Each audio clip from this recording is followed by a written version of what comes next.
Another blood-red sunset and yet another moon face, and still another 100 miles to my next resting place. Driving down the road, eyes on the horizon. Within my car, I'm all alone, but feeling good and feeling strong, knowing that this path I'm on brings me to myself. I'm driving. Hey there, listeners. I am so excited to talk to you.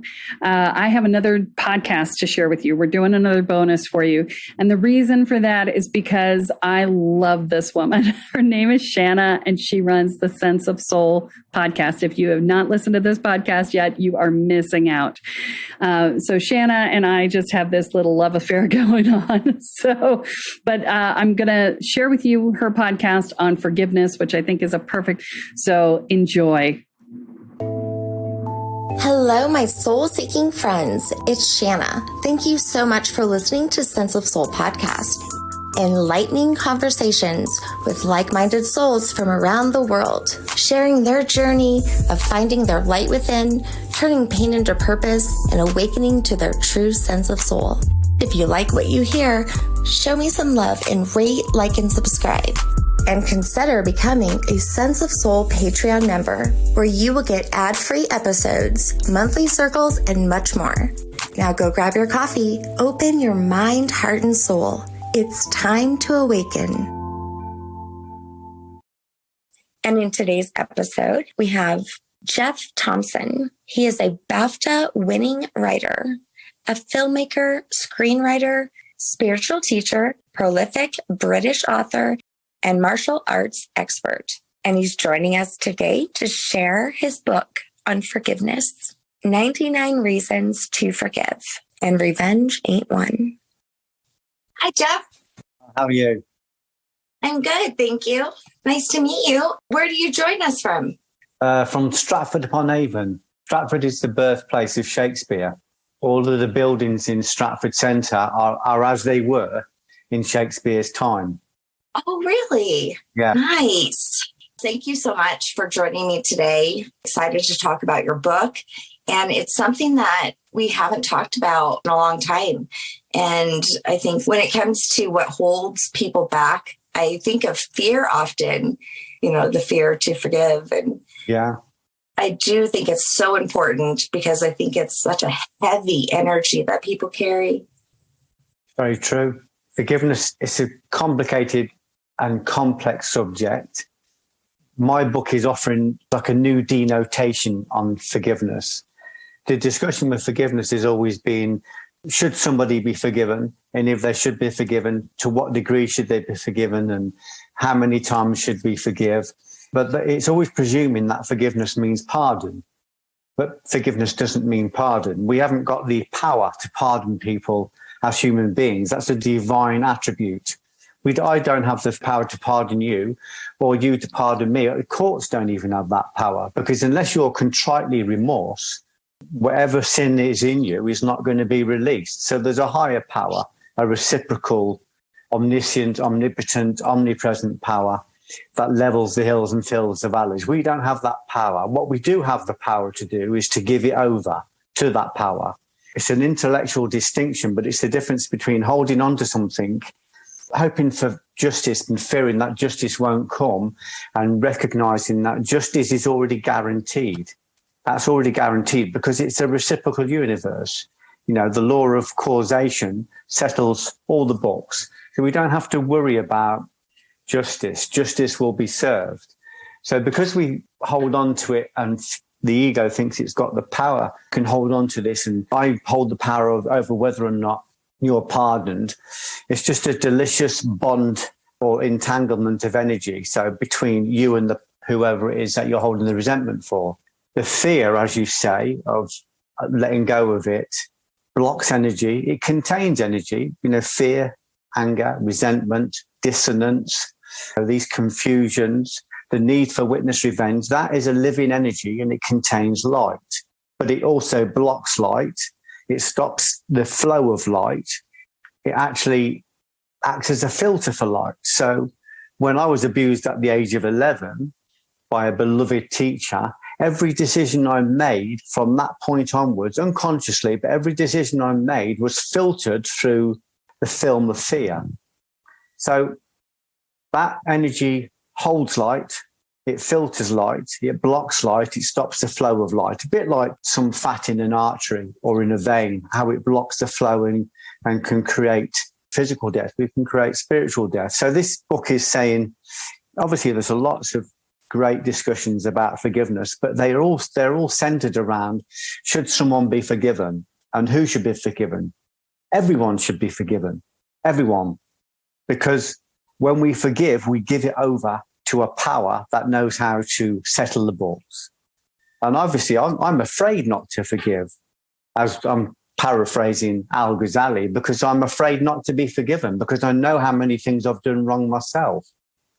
So karma or reciprocity is a fatberg, and we all contribute to it. Everybody contributes in their own way a little bit. And if you contribute a little bit, you know, you're responsible for all of it. So what we learn to do is, to quote Geoff, is to love everything that breathes. So we give over anything that threatens to block the flow of spiritual light, or you could call it consciousness, or the elixir, or the philosopher's stone. There's lots of names for this. We call it the attractive forces, love. A lot of the names sound a bit sickly sweet, but actually it's a very, very powerful, medicinal, creative force that gets hijacked by anger, by fear, by confusion, by envy, by greed, by gossip, you know, by all the things we see on the newspapers. So I don't need to concern myself with corrupt politicians, with greedy bankers, with violent fundamentalists. The business of the world is not my business. As Rumi said, what fruits do you bring? So the business for me of the world is the business of the soul. I've got to make sure that I keep this spiritual energy flowing and don't let it get hijacked and blocked. As you rightly said at the very beginning, the key word, fear. There's only one legitimate fear, and that's the fear of being disconnected from our source, disconnected from God. That's the only legitimate fear. All other fears, non-fears, they're not real. So if we allow a parasitical force or a virus or a semi-autonomous thought form or a pain body, as Eckhart Tolle would call it, if we allow it to take over our autonomy by blocking us with fear, we no longer have autonomy. We have another force working through us and creating karma in the world for us that we will have to meet at some point. So I'll come back to what Rumi said again.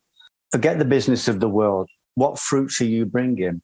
I need to make sure that what I think, I say, I do comes from a place of love. It is congruent with wisdom and with love.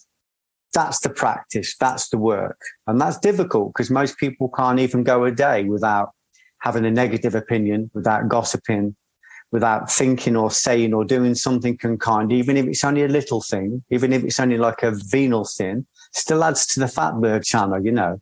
So for me, the work is always on the self. The world is a distraction. All of these cartoon villains that are portrayed on our television, they are there to entice and to capture our energy by giving us outrage and giving us fear. First of all, we bring ourselves back to balance, and then we can contribute to the world. Then we can chip away at the fatberg. We can either be neutral and just observe, or we can just add love to everything we do. That will chip away at it.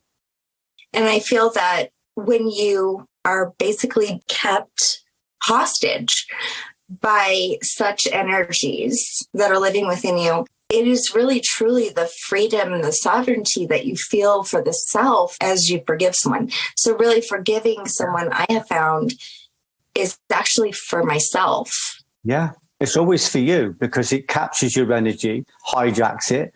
And the worst thing is it takes over your autonomy. You no longer have free will. While you hold any resentment to anybody else, you are bound to them. It's like a tube connecting the two of you. You are quantumly entangled, and the two of you can't be seen as separate. So even over time and space, even if you're separated by time and space, Even if you're separated by death, that person can still climb inside you, or that parasite that they've left in you, that energy, that thought form, and it can still take over. So somebody that abuses you 30 years ago, even if they're dead, they can still be abusing you now because they've left that virus in you. So forgiveness is the antibody that climbs in and finds that. And I wouldn't say it kills it, I would say it converts it. So in Judaism, the philosophy or the theology in Judaism is not that we kill darkness or kill evil. It's that we recognize that it contains light and we convert it to light, or that it contains consciousness and we convert it to consciousness. So it's no longer filtering our pure energy through it. If you imagine, it's like, I think in Judaism, they call it the klipot. It's like a darkness, but that has several layers of darkness surrounding this piece of this tincture of light, this tincture of wisdom or God. And when we forgive it, we give it over, the nature of the fear is liberated and the effulgence comes over to us and we expand in consciousness. So each time we forgive somebody, we take our autonomy back a little bit more and a little bit more. So this is saying to people two things. One, this isn't about my sorry story of abuse. This is saying to people, there is life after abuse. There is knowledge after abuse. There is consciousness. You can go up a grade after abuse, because the abuse I suffered put me on a journey of discovery. I wanted to know why I was suffering. I wanted to know why I'd got no autonomy. So it sent me on this deep dive of study to find out what reality really was. And every time I overcame a fear and every time I forgave somebody or gave that over, that was liberated. I let them go. It could no longer feed off me. They had to go and look after their own repentance. And I literally expanded. So the world I look at today out of my window is not the world I looked at when I was possessed by one of these parasites at the age of 23, when I was self-harming, sexually self-harming and being violent in the world, either being violent or being depressed. The world I look at now, I'm living in a grade 2 listed barn conversion, 100 yards from where Shakespeare was married. That is not a change of location, Shana. That's a change of perception. And perception can only change if we convert the old perceptions, the old beliefs, the old angers into light. And again, when you say light, it can sound very kind of socks and sandals.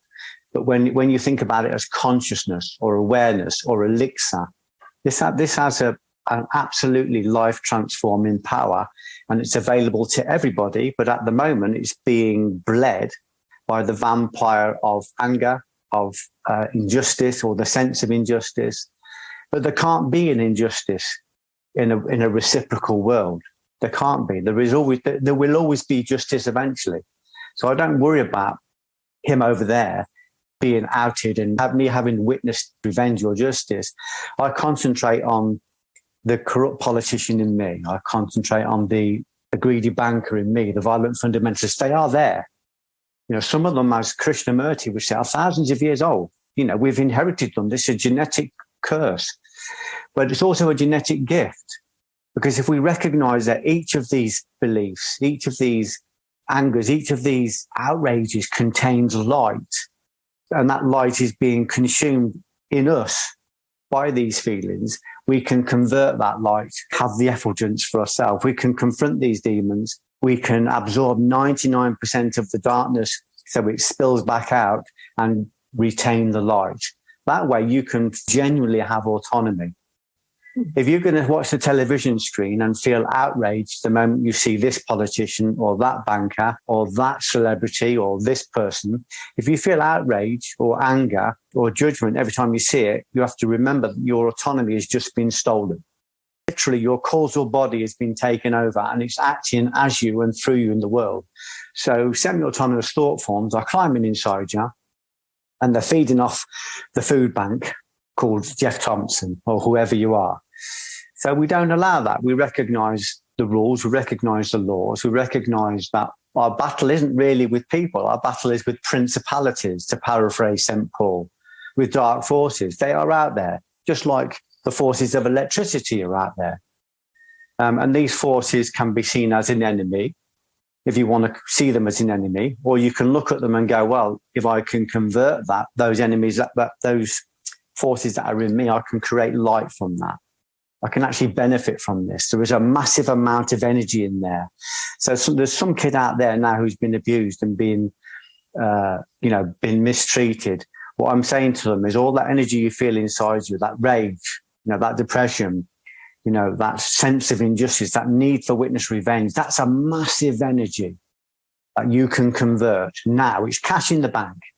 They've given you that to you. And if you can let them go and trust in reciprocity, trust in justice, it is there. Trust in it. You only have to watch. You watch the telly for 12 months these days, you're watching people being brought to justice again and again and again. Even the most powerful, even royalty, even people at the very top of politics are being brought to justice again and again and again. We need to just concern ourselves. If we're talking about truth and reconciliation, which we are, about truth and reconciliation needs to occur in us.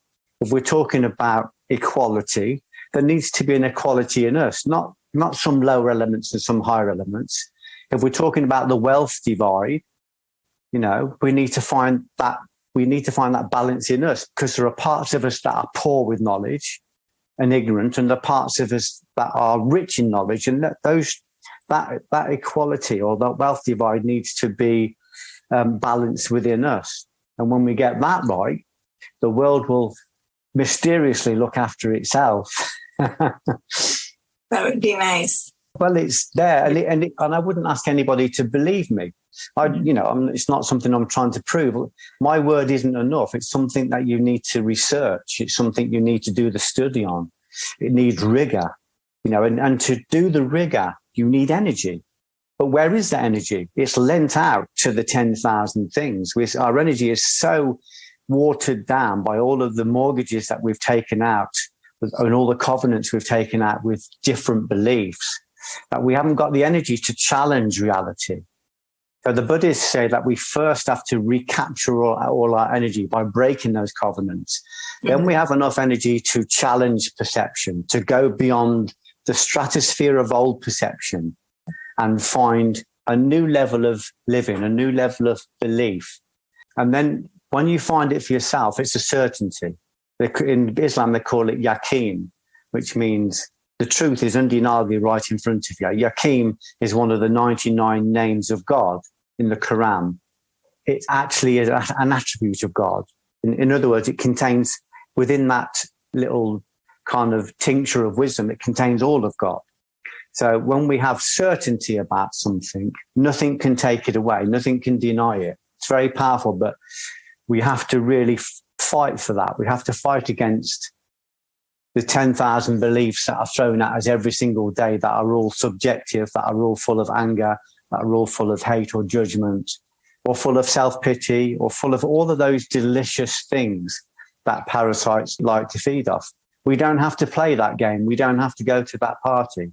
So anybody out there who's suffering now, you can begin the end of your suffering by no longer engaging the anger, no longer identifying with the anger, no longer taking that thought and letting it incarnate that. Probably the best book in the world at the moment for this specific technique, if you want to go directly to it, is Eckhart Tolle's book, The Power of Now. It's a book about exorcising what he would call pain bodies or parasites, energies that feed off our life force. And his technique is basically the whole of Buddhism. It's based on dependent arising. It's basically saying that reality exists at the level of engagement. If we don't engage these thoughts, they have no life. If we don't identify with them, they have no life. They wander around the stratosphere in their own frequency. And when we engage them or identify with them, when we couple with them and give them a scent, they take over our body. We think these thought forms are us, and then they act through us in the world and create lots of problems. And then we go, I don't know what happened. It wasn't myself. It was out of character. I don't know why I did it. I have no idea why I did that. And it's because it wasn't us, because we haven't got any defense against it, because we haven't got an awareness on our mind door. It just enters like an open pantry. The practice, and I want to excite people out there and say to them, the practice is all within you. It's an inside job. You won't fix it by fixing that politician, that banker, that neighbor, that barking dog. All of it can be fixed in you. So people are trying to fix the world at the level of the screen. But you won't fix the world at the level of the screen. You've got to come back to the projector. You've got to change the film. And the film is us. That's our perceptions, our cognitions, our precepts, our concepts, our beliefs. It's a big job, but it's singular. It's just within you. I agree. You said that very beautiful. The Power of Now, The New Earth is one of my favorite books, probably my most recommended. And you said it much more beautifully than I would have. I always say that it's a great way to stop sitting in other people's shit with them and allowing them to sit in their own shit. Yeah. If you allow yourself to be angry at somebody, you are bound to the nature of your anger. You're entangled with them. The way to disentangle is to say, I'm not going to do that. Does it come from a place of wisdom and love? No, then don't think it, don't say it, don't do it. You have the power to do that. It will take practice. What I like about Eckhart's book is that it's taken all of the different faiths and it's come up with a single thing that we can all do, which is we can choose what we think or what we choose to engage and what we don't choose to engage, or we can be completely neutral. But it's a very muscular book. It's an entry-level book offering you an Olympic level technique. It needs practice. You're not going to change the world if you can't change your own waist size. If you're getting tapped out by cigarettes and red wine 10 times a day, by judgment or by unqualified opinion, if you can't actually control your own physical and mental body, it'll be very difficult. But that's where you can start. You can go, well, if this magic is real, which we know it is, then let's prove it on my body. You know, have I got autonomy? Am I being defeated every single day by foods I eat? And I'm not worried about the foods people eat. I'm worried about what they're feeding. It's not what they're eating. Because when we can't control our autonomy with our food body, it permeates through all the other bodies, through the subtle bodies. It compromises the will force. And the will force, the causal body or the bliss body, is it's the working arm of the soul. It's the closest to the soul. That's what they would call in the Christian Bible the kingdom. So if you let any kind of other force take over your kingdom, you haven't got a kingdom. It will let you think you're in charge. But every time you want to overeat, you run to the pantry. Every time you want to watch sexual pornography or violent pornography or gossip, you know, this thought form takes over your autonomy and goes and does it. Eckhart's book is a very beautiful and gentle introduction to this. I would say it's the best book in the world. To go directly to this, you need to start working on it immediately. But that's exciting because the world is insoluble and that creates dissonance, cognitive dissonance. So we don't know how to fix it. So we cast judgments or we give money to charity, but it doesn't fix anything because the issue is back here. We're not trying to fix the world. We're trying to come back to the projector and we're trying to change the film. And that might mean challenging thousands of years of culture, thousands of years of belief, perception. It might mean going against your family and friends and the people around you because they're quite happy to sit in that shit. But I'm not, and you're not. So let's change it, but let's prove it to ourselves. Can I take my clothes off and stand in front of the mirror and go, I've made this magic work on my own body. I am in charge of my physical body. I'm in charge of my breath body. I'm in charge of my mind and intellect. I can make it do the work it needs to do in order for me to expand. And in order for me to contract ego and expand consciousness. So people bypass the things that are right in front of us because they think they're not important. But if the devil's going to enter anywhere, he's going to enter at the level of food because that sits in the gross physical body and it permeates through, a bit like poison in a well. Eventually it affects the whole village, doesn't it? So we can start by going, this is important. My physical body is important. Of course it is. If I put clean water through a dirty hose, it's going to come out dirty. That's just standard. And that's what we are. We're a tabernacle. We're a hose. We're a vessel for the light of God, for the light of consciousness. And it needs to keep flowing. There's a lovely line from Rumi.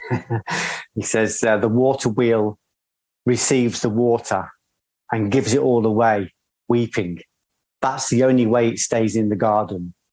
So we have to receive this energy and keep it flowing and keep giving it away. We don't hold on to it greedily.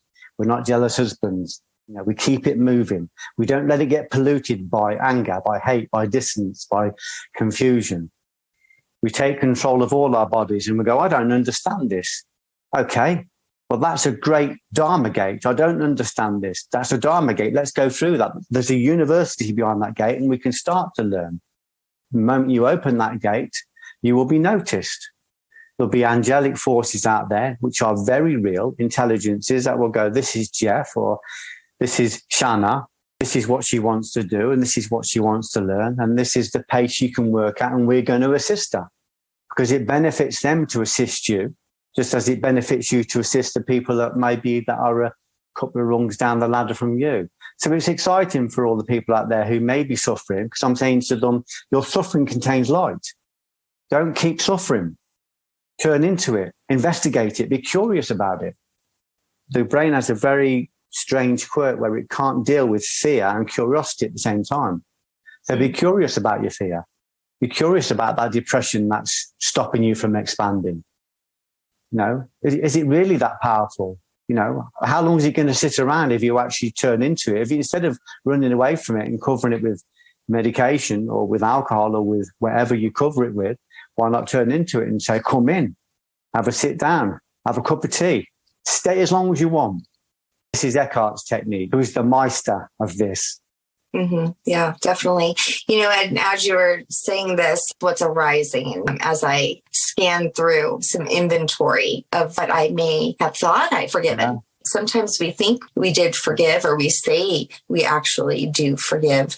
But yet there's this resentment and bitterness that still resides within. And one of mine recently has been against my religion that I was born into. And, I definitely feel like I have, religious trauma syndrome, or RTS is the new term. And, as much as I can say, I've made peace with this or whatever, I'm still very angry and bitter and still going through it. Do you find sometimes we're just saying we forgive things, but actually at the core, we have not? Yeah. Well, I spoke to a friend recently and he said, I've forgiven my mum and dad. He said, but I'll never forget. I will never forget. I said, so you're still angry at them? And he goes, well, I'm never going to forget it. I said, so you're feeding it and starving it at the same time. Your parasite has let you believe you've forgiven, but you haven't. You're still feeding it. I said, you can't feed it and starve it at the same time. I said, have you made any mistakes? He goes, yeah, a lot. And I said, do you want to be forgiven? And he said, yeah. And I said, well, you'll be forgiven to the degree that you can forgive others. If we go beyond and I don't know your trauma, but I'm looking at religion generally, the revealed books are binary. It's like yes, no, right, wrong. This is the truth. We don't question it. That's the binary revealed Bible. But there is a quantum Bible. There's a hidden Bible beyond that, which when you go into, it automatically recognizes you. Now, all the stuff we see in religion that repels us, that pushes us away, is a house ghost. It says, don't come here. There's fire and thorns here. Don't come here unless you're serious. Unless you're serious about the business of perception and changing reality, don't come here, because we're just going to scare you away with all the usual things. So most people are scared away by the binary book, which can be quite insulting in its assertion of certain things. But when you go beyond that and you go through that Dharma gate, you hit the hidden books, the esoteric. It isn't any of those things. You might go into the Old Testament, then you've got the Torah, and then you've got the Zohar, then you've got the Tanya. You've got all of these great commentaries on these books. You go into something like the Zohar, for instance, which is the commentary on the exegesis of the Torah, the Old Testament. And the Zohar is quantum. You might go through there and not understand anything, but your soul will understand it. It'll read it like a barcode. You might not understand any of it, but the devil will understand it. Just like you might not understand an antibiotic, but the virus will understand it okay. Don't worry about that.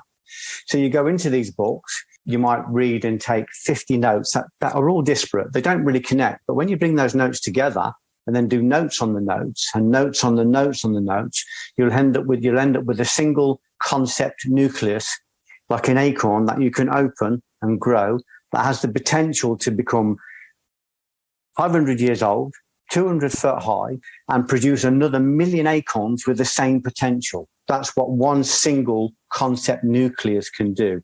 That's in the very Bibles we reject. And we reject them because the house ghost of whatever it is, this, obviously there's been lots of abuses and lots of fundamentalism in all of the religions, but they're still house ghosts. If we go beyond that, if we're serious and we go beyond that, you'll enter the Dharma gate. Well, I went into the Zohar.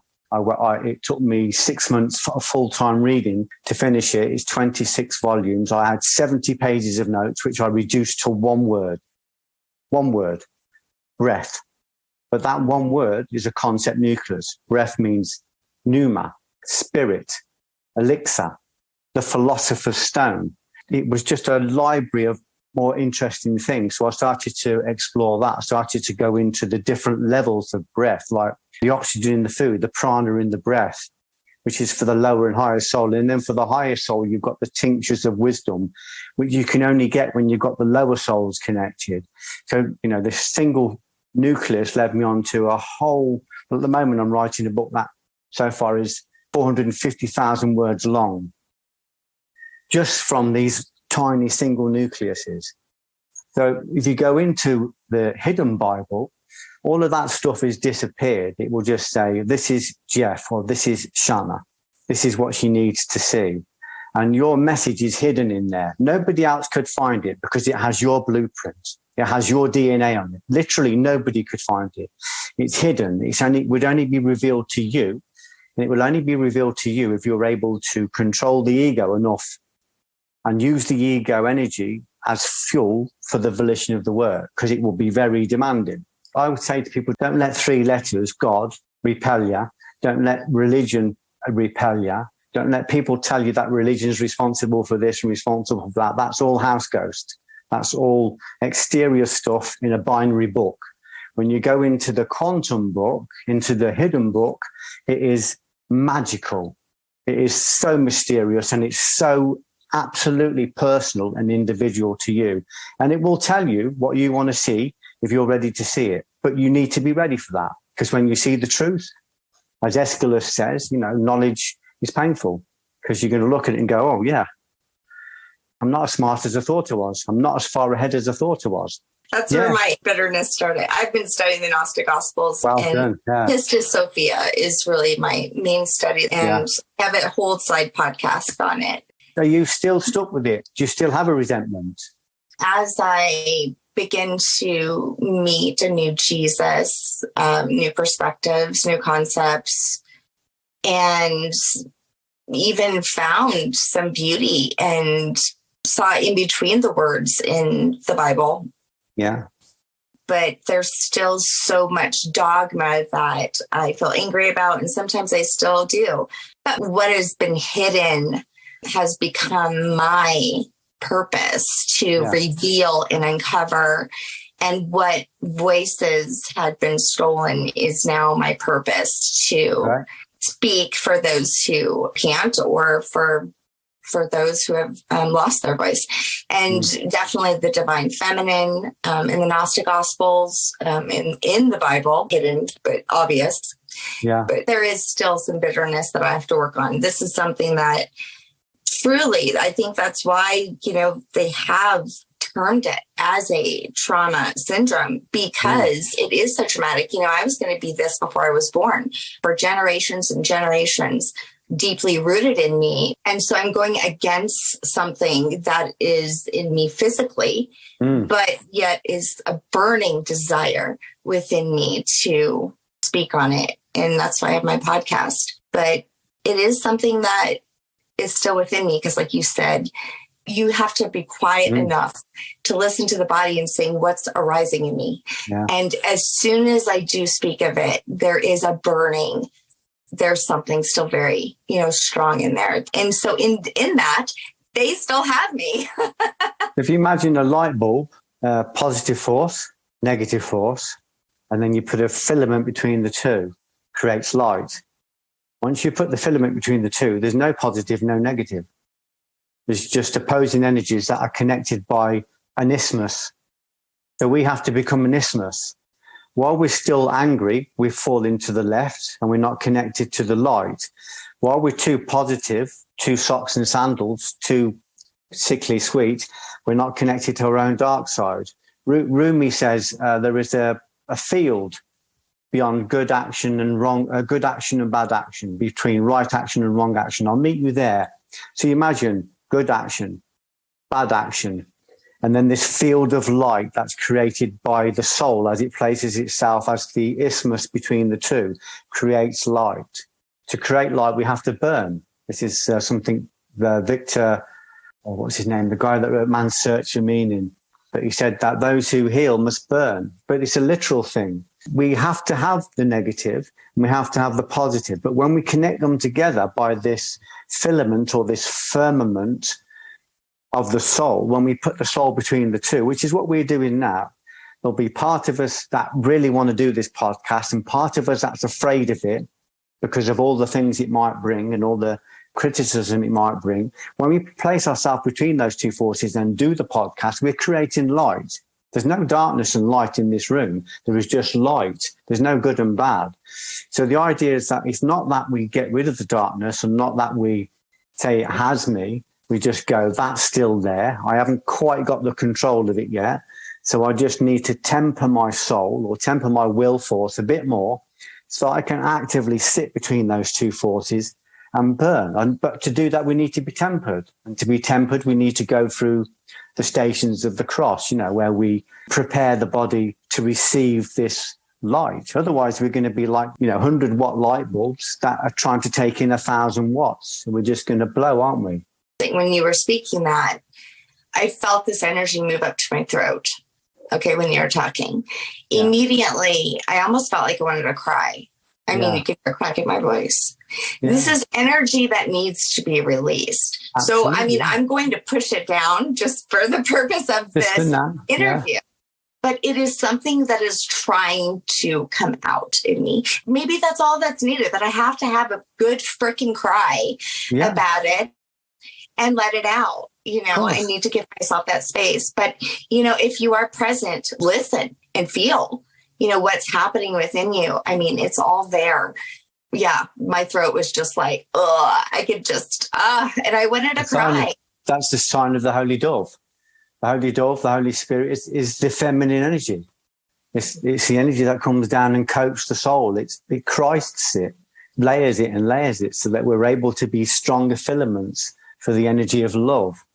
You can't just take this energy in and put it back out again. If there's lots of corruptions in our body still, if there's lots of unhealed wounds, those things need to be lined first. Otherwise, it's just going to move through and it's going to do damage. So what we do is something St. Francis says, we do the necessary, if that's all we can do, and then we do the possible, but we do all of it.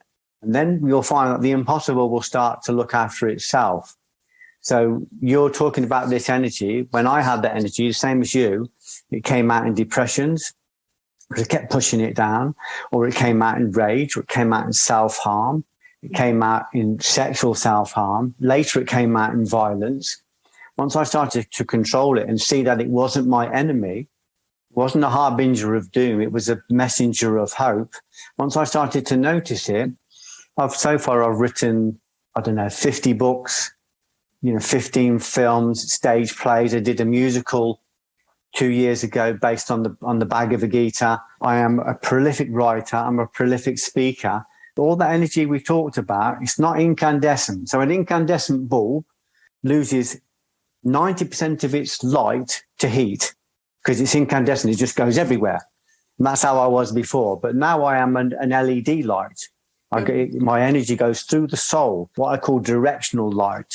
So it all goes into words like this and work like this and books and articles or meditation and prayer. There is nothing that's going to leave my thought, my mouth, or my actions that does not accord with wisdom and love. I'm going to make mistakes the same as everybody, but I'm going to capture it very quickly because I have watchers around me who help me to notice if I fall out of alignment. So your energy is massive and it's beautiful because it wants to be expressed. But if you want to be Christed, in other words, if you want to be magnified by 1,000, we need to make sure we're tempered and ready for that. If we're still being defeated by the little temptations in our life, we're not going to cope with the big temptations. If we're still being tripped up by the mundane, we're not going to do very well with the magical. This is a powerful and beautiful force. Mm-hmm. But if we're not prepared for it, we're just not going to receive it. So that's why I encourage people to do the things that are right in front of them, the necessary, if that's all you can do. Then the possible, but do all of the possible. Then the magical and the impossible will notice you, and it will alight with you, and it will bring you the right teachers. It will bring you the right podcasts. Mm-hmm. It's not enough to listen to a podcast like this and be fed by it. That's not enough. You need to go out and you need to be muscular. You need to do the work. Again, I know I'm here to promote my book, but if you look at Eckhart's book, he's a very muscular book and saying this is how you can control your vessel so that you can be the person that conducts this energy. And if it's rising up, absolutely it's rising up because the spirit in the room. That's what we've done. We've created a proximity that will repel some energies and draw in other energies. It will repel some energies because they're going to be converted by it. And it'll draw other energies in because they want to be converted. Mm-hmm. So we have the power, if we're able to master this tabernacle, and that's the necessary and possible, then this beautiful impossible energy will work through us. And we could be sat in a room anonymously, and that room or that house or that town or that city can be healed just because we're there. Just because we're there. That's the power of this force. The soul has the power to encompass the whole world if we're able to make ourselves the right vessel to contain it. And it won't be us. It won't be Geoff Thompson or Shanna. It will be the spirit working through us. That's worth getting up every morning for. That's worth getting out of bed in the morning for. And that's the work. And the work isn't going to be about getting him right over there or making sure this person sees justice. The work is just going to be on ourselves. That's what's exciting. We can do this work from our front room. You know, one thing that came up for me just now also when you were speaking, that sometimes these things are unconscious. I mean, I've shared a story with my listeners that when I was 11 years old, I was sexually abused. But for some reason, I felt like it just didn't bother me like it did other people. I don't know why. This is what I used to say. Yeah. Now, as I began my healing journey and making space, as I'm becoming more aware and as I'm reading Eckhart's book and I'm getting healthier, all of a sudden, there was this night where it came to me. And I realized it had been controlling me unconsciously. My body is actually what told me. So I was laying in bed and my partner, he woke me up and my body went tense, which it always would if I was woken up. And I'd get so angry and I'd be like, get it over with. Yeah. And then I always was like that, but I never knew why. And then all of a sudden I remembered, I didn't think this bothered me. Yeah. And here it had been living in me all this time, reacting, and I was unconscious to it. So then I told my partner, I'm going to do some work on this. I know exactly why. And, you know, and I did. And I said, you're going to have to wake me up again and we're going to have to try. And he said, oh my God, I will never. And really, I had to beg him to. And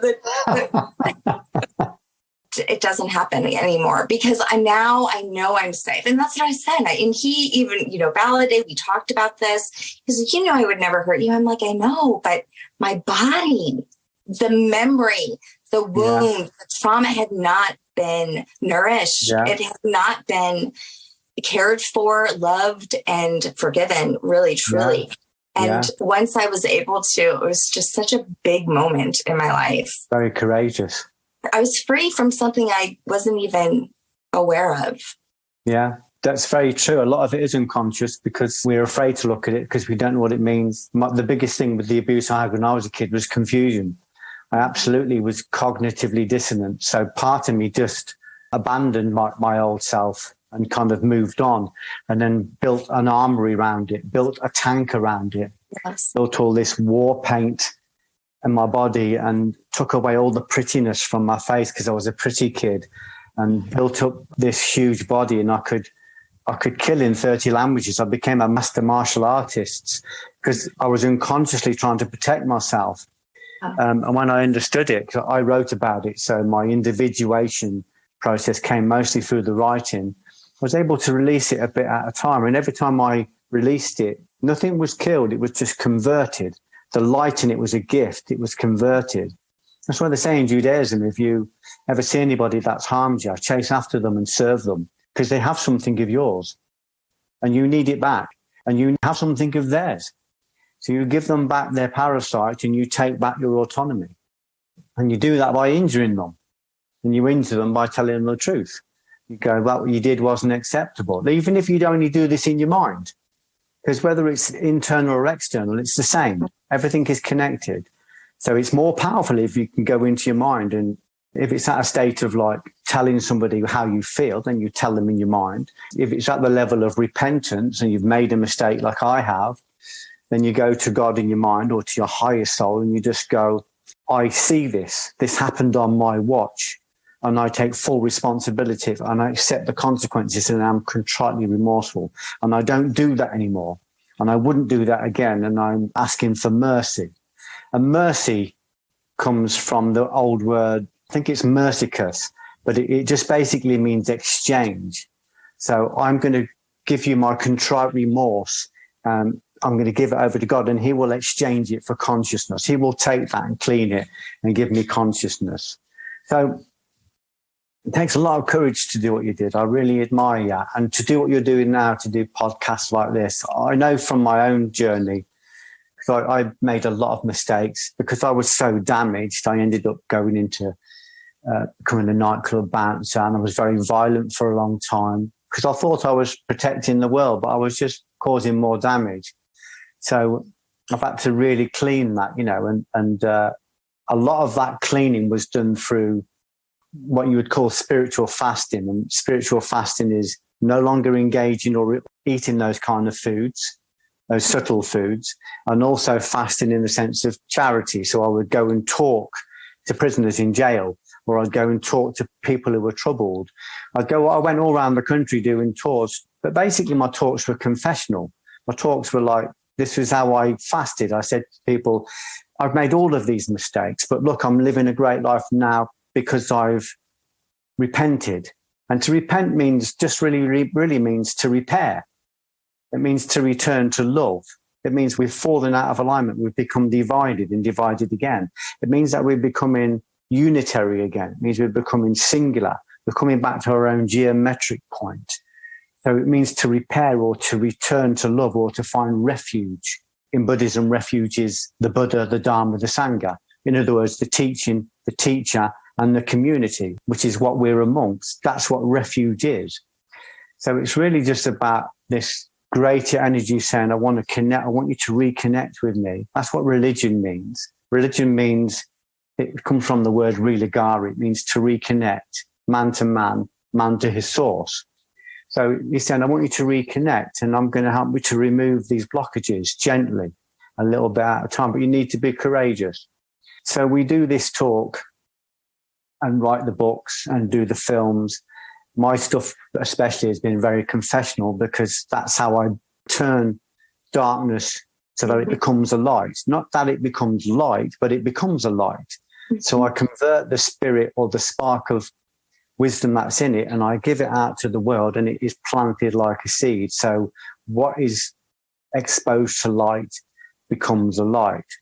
Once we've done this podcast, because we're working on a very congruent spiritual level, what we're saying will become a light and it will be there forever. It will be in the Akashic forever. Maybe it'll be on the internet forever, but it'll be in the Akashic forever because we've spoken it and it's come from love. And at some point, some kid might access this video at 4 a.m. when he's cold with sweat and he feels like he can't go on. He feels like he can't overcome his darkness and he feels like he could never be forgiven himself for what he's done, but he can. The repentant is welcomed with the fatted calf because he's got so much darkness in him that can be converted to light. Of course, his return is welcome. So there's nobody that can't return. There's nobody that can't heal. And I'm living proof of that because I may present here as a middle-aged, balding, articulate man, but I was hugely violent for a long time. I was not a kind person. in so many respects. And this is something I've spoken about in all the books I've written. But I live a beautiful life now because I refuse to allow any negativity into this tabernacle. I refuse. Forgiving the self, I feel like that usually is the toughest one. We can often forgive other people. It's forgiving the self that is sometimes the hardest. Yeah. We don't love ourselves unconditionally. Yeah. We have to recognize that we haven't got the power to forgive ourselves. We haven't got that power. It's not a human power. We have the power to repent. When I was studying for this book, this is 99 Reasons to Forgive, I said to God in my prayers, I don't understand forgiveness. I've done it and I know the metaphysical power of it, but I don't know how to articulate it to people. I just don't know how to articulate it. And I'm not convincing people. I want to help people because I've experienced it and it's so freeing, but I couldn't articulate it. This book came as a direct response to my request. It wasn't just the book downloaded, but it also led me towards 110 hours of lecture from the Tanya, which is one of the commentary books on the Torah from the Judaic faith. And it was nearly all about repentance. It was basically saying you can't forgive yourself. That's why you're struggling with it. And that's why you're cognitive dissonant. That's why you're going around in circles, but you can repent. So you can give it over to a higher power. You can only do that if you are contritely remorse. And if you're contritely remorse, you don't need anybody else to say it's okay. You just go to that higher power. And you say, this is what I did and I own all of it. I own all of it. You know, I may have been violent because I was displacing my anger, but I still did it.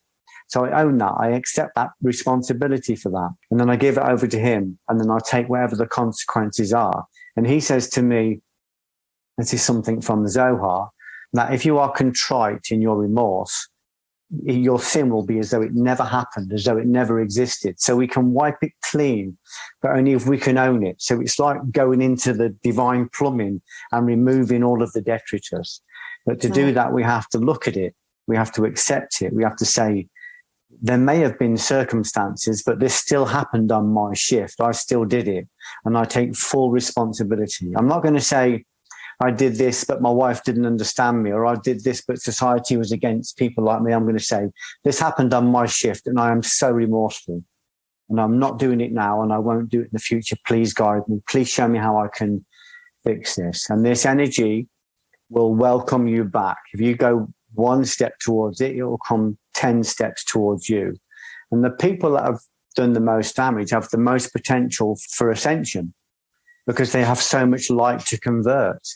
Mm-hmm. And of course, if you get a guy like Milarepa, the Buddhist saint, killed 35 people, the reason they still talk about him thousands of years after his death is because he was a murderer turned saint. St. Paul was a murderer. He persecuted Christians. He wrote 17 of the books in the New Testament. He is a profound orator. His words are so full of spirit. Even modern day people like Mandela, you know, people forget that this modern day saint was a terrorist. He tried to fix problems with violence before he converted on Robben Island. So people that have had a difficult past and who convert that darkness into light become great messengers. They become great shepherds. It's open for everybody.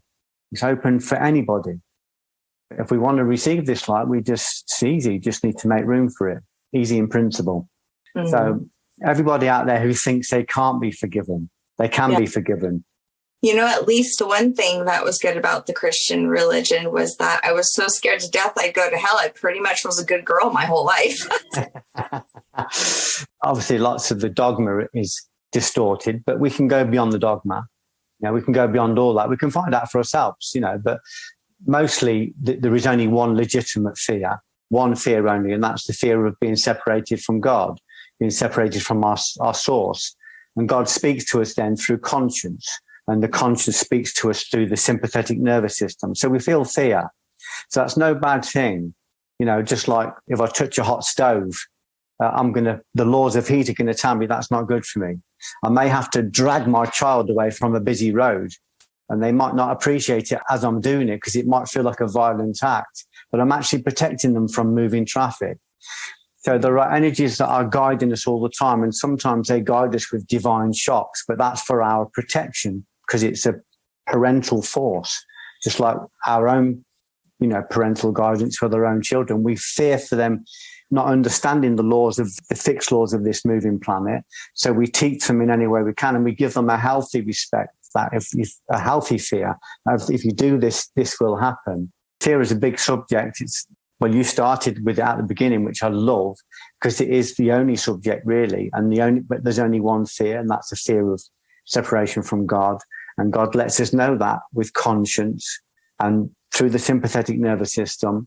But conscience is a language. God is speaking to us through conscience. It might feel uncomfortable, but he's saying, I'm just trying to communicate to you through this physical body. Yeah. And then he says to look at all of this darkness.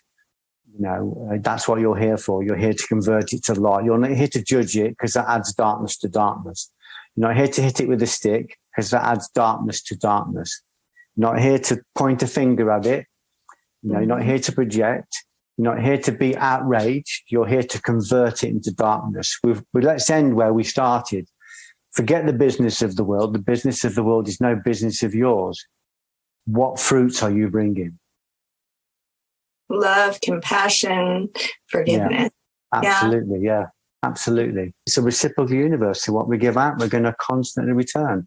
It's going to return to us. So it's intelligent to be kind in what we think, what we say, and what we do, because it goes out. It doesn't just go out as a thought. It goes out as a spirit. We're constantly releasing spirit.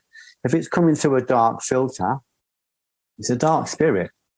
If it's coming through a filter of love, we're going to put out love into the world, and that's going to constantly return. Mm-hmm. Yeah. So can I ask you, it says 99. Why not 100? It's inspired by the 99 names of Allah from the Quran to represent infinity. When Peter says to Jesus, how many times should I forgive, Lord? He says, should I forgive 7 times? He said, you should forgive 47 times 7. It's just a simile for infinite. You should continually forgive, because you are giving it over to me and I'm going to heal it. So 99 are the 99 names or the 99 attributes of God. But each of them contains a tincture of God, which is like a hologram. So it contains all of God. And each of them has different qualities, but all of them come back to the same thing, love. And there's a lovely thing that Rumi said, I love Rumi, he said, fear knocked on the door, love answered. There was no one there. So we just nurture love in ourselves. And that is an attribute of God. And if it's an attribute of God, it contains all of God. It has the seed of God in it, which we can allow to expand in us. And like I said, if the word God isn't suitable for somebody, they could use the word consciousness, or use the word love. But it's a powerful energy. I love this. Thank you so much for bringing all of this wisdom. I thought it was very needed for the world. I thought you explained it very well. And I love that you have the same favorite book as me, because I believe it's a very powerful book. It changed my life. When I'm confronted with any kind of adversity or arguments or whatever, I have control over what's come out of my mouth. I pause, I have space. And a lot of times in that, I find that compassion, love, instead of just letting fear overtake me. And it's very powerful. Yeah. Recognizing that what you're angry at, you're bound to, and what you're bound to, you feed. Do we want that? Do I want somebody, to have that power over me? Do I want him to have control of my autonomy? Because it means I can think about him and he takes over my autonomy. That might steal a day, might steal a week, it might steal a whole lifetime. Mm-hmm. I have the choice not to engage that, not to identify with it. Yeah. So tell everybody where they can find your book. They can find it on Amazon. I think it's out in America now as well. You can find me on Geoff_Thompson_official at Instagram. So Geoff with a G, Thompson with a P. That's my only official presence on the internet. I'm not on the internet, but I do post on the internet. So I have a wonderful girl called Gabriella who runs my Instagram account. So I post on there every week. Very nice. Awesome. Thank you so much for joining me. It's been a pleasure. And now it's time to break that shit down. There's a lovely line in the Bhagavad Gita is from the Hindu texts, and that comes from the Vedas, which is like 500,000 verses. And it sums it all up for me. It says, lift the self by the self. Never let the self droop down. The self is the self's only enemy. The self is the self's only friend. Begins and ends with you. I love that. That's our access to God. There's a geometric point, a singularity, the soul in all of us. And our job is to find that and to nurture it. Well, it's been a pleasure, and it was nice to meet you. It's lovely to meet you. And I really love your courage and your openness. I really admire you. Thank you. You too. God bless you. Thanks for listening to Sense of Soul podcast, and thanks to our special guests for joining me. If you want more of Sense of Soul, check out my website at www.mysenseofsoul.com, where you can work with me one-on-one or help support Sense of Soul podcast by donating to my coffee fund. Thanks for listening. Another blood red sunset and yet another moon phase, and still another 100 miles to my next resting place.